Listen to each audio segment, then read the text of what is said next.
I just got done streaming day 1 of solo leveling Arise. And honestly, it ended up being surprisingly more fun than I had given it credit for. This is a Netmarble game, so my immediate thought was, this is gonna suck. Netmarble is gonna ruin it. And admittedly, there are aspects of it that Netmarble did ruin, don't get me wrong. And this is early access, this is not full release globally, so Netmarble has plenty of time to screw this game up. But currently, in the form that this game is in, this isn't actually a bad game. And I have genuinely been having some fun in it. Let me start with the obvious. Yes, this game looks really good. The character models look phenomenal. I genuinely think they've recreated the characters very well. I think the females look beautiful. I think the males look surprisingly detailed. They look, I mean, a lot of the males actually look incredibly emo from what I've seen. I know a common concern was that there weren't going to be any recruitable waifus really based off of the trailers that we saw. And that turns out to not really be the case, because I think there are 5 recruitable waifus in game right now. There are a grand total of 22 characters. We have, this is the first female. I wish I could zoom in for these characters, but like the waifus in this game look absolutely incredible. They do. They are very shapely, very detailed, fantastic outfits. They look like they have unique weapons. They look like they have unique fighting styles. There are only 3 that are SSR as opposed to the 6 male SSR characters. There are several more that are SR. I know this isn't gonna necessarily appeal to everyone because it does have a very small number of waifus for whatever reason, but there are waifus in the game. They are thick waifus present in the game, so I can't complain. Admittedly, I have not gotten a single one. I have done 40, 50 pulls on stream, and the characters I have acquired are the old one-armed guy that you actually get as part of the story, and her, which admittedly, if I recall, I got as part of the story. I just happen to have gotten a dupe for her. So that was great. Yeah, I really enjoyed the RNG of obtaining characters so far. Now, the graphics look great. The character models look really good. The combat is actually surprisingly good. There are multiple game modes. There's the main story. There are gates. There is the Hunter Archive, Encore missions, Instance Dungeons, Battlefield of Trials, Battlefield of Time, these 2 ones down here, which are currently grayed out, and the Power of Destruction.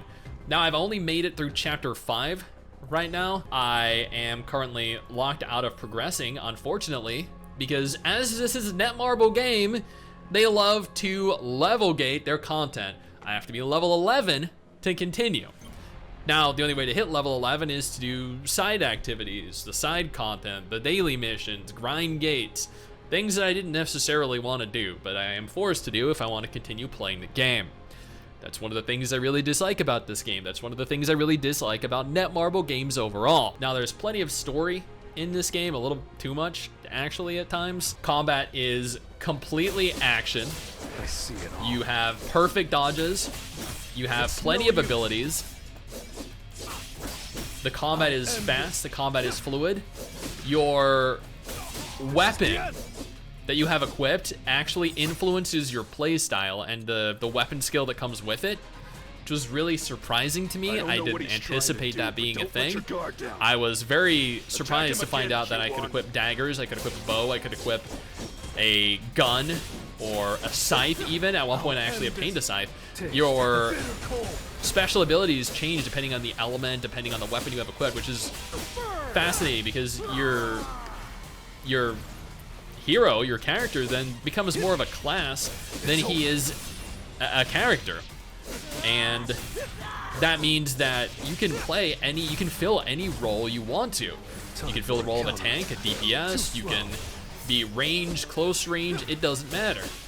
Now, from what I can tell, based off of the 5 chapters I've done, at least when controlling the main character, there is no autoplay.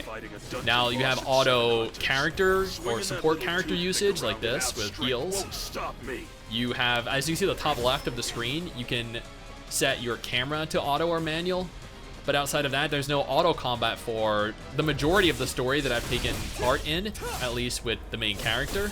However, a type of side content here, which is, I guess, the easiest equivalent you could make, is essentially it's like a form of resource gathering, are gate missions. Now, gate missions, you deploy up to 3 characters that you recruit. That is not yourself. Unfortunately, as you can see, I have not obtained a 3rd character, so this actually makes it more difficult for me. But we move together? Gates are essentially missions or matches where you deploy a group of characters and autoplay is enabled. So you can either choose to, as you can see the top left, I have 3 options now. I have the camera, I have the combat, and I have the support usage. I have all 3 set to auto, which means that my characters will automatically engage, they'll automatically dodge, they'll automatically use their special abilities, their ultimates, and overall just fight the enemies. On the other hand, I can opt to completely remove auto and set it to manual. And I can take over and play the game how I want to play it without relying on the characters to do it themselves. I can also set it to semi-auto. But I mean, this is a very repetitious type of gameplay, a very repetitious mode. So it's easier, I think, to just set this to auto and then never look back. You know, like pull out your phone, go play another game, go browse some YouTube videos, catch up on some Netflix or something.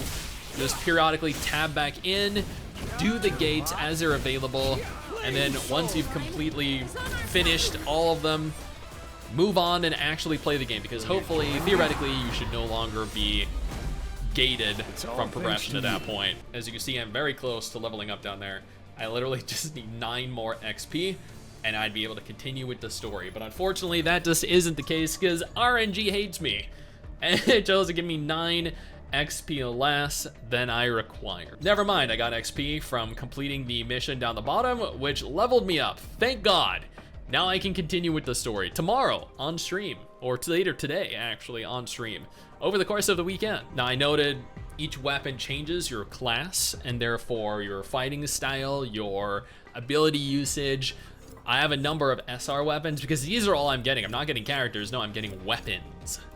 Which is fine, because I've actually kind of found a fun swapping between the daggers, swapping between the long sword. I haven't used the bow or the gun yet, but I will be using it on stream. Each weapon, as you can see, has their own unique selection of skills. I can equip at present 1 weapon. It looks as though eventually when I change to the Night Lord class, I'll be able to equip a 2nd weapon. Yes, there are actually classes in this. They're referred to as jobs. Each job has its own unique style of play. Apparently, I think it has its own unique outfit as well, and I have not read like the manhwa or watched the anime for it, but apparently they also change his personality, I think. There are also stats, so this enables you to essentially build your character how you want to. I think this is a very MMO way of doing things, and that definitely appeals to me as someone that has an extensive history in MMOs. There are artifacts. I really shouldn't need to explain what these are, especially if you've played literally any gacha game that has a gear system. I don't have anything yet to actually even showcase here, but you know what it is. Your character has his own unique set of skills that are separate from his abilities. Those skills can be further enhanced with runes. As you can see, there are outfits dependent on the class he is. Here's the Night Lord. There's just normal outerwear, his black suit, and incapable of evaluation. This actually looks kind of sick, I'm not gonna lie, wow. Your hunters can be leveled, you can increase you can ascend them and their rarity, you can change their weapons, they have artifacts, they have skills as well. You need to micromanage everyone, although you can't technically play as them as part of the main story, but you can in like the gates and other side content. Down the bottom right here, let me go ahead and disable my cam real quick. Down the right here, you'll see that you actually have a soft pity of 80. So you're guaranteed an SSR character after 80 draws. Upon hitting 64 draws, the rate of SSR unit acquisition is actually increased. Upon 80, you get an SSR, but it is a 50-50 from what I've been told. So it's like Genshin, where you have a 50-50 of getting the character that you want, or the banner character, or a 50-50 if not. After that, you then have to hit the 80 again. And again, this is what I've been told. I haven't been able to actually confirm this, but from what I've been told, After that point, it's actually increased by 25%. After your initial 80, 50%, your second 80, 75%, your third 80, 100%. Again, it's what I've been told. I can't confirm that because I haven't seen the rates listed personally. Either way, I don't think the gacha rates are that good. Honestly, the other features are pretty self-explanatory. You can craft, you can fuse items together, and that is otherwise the game.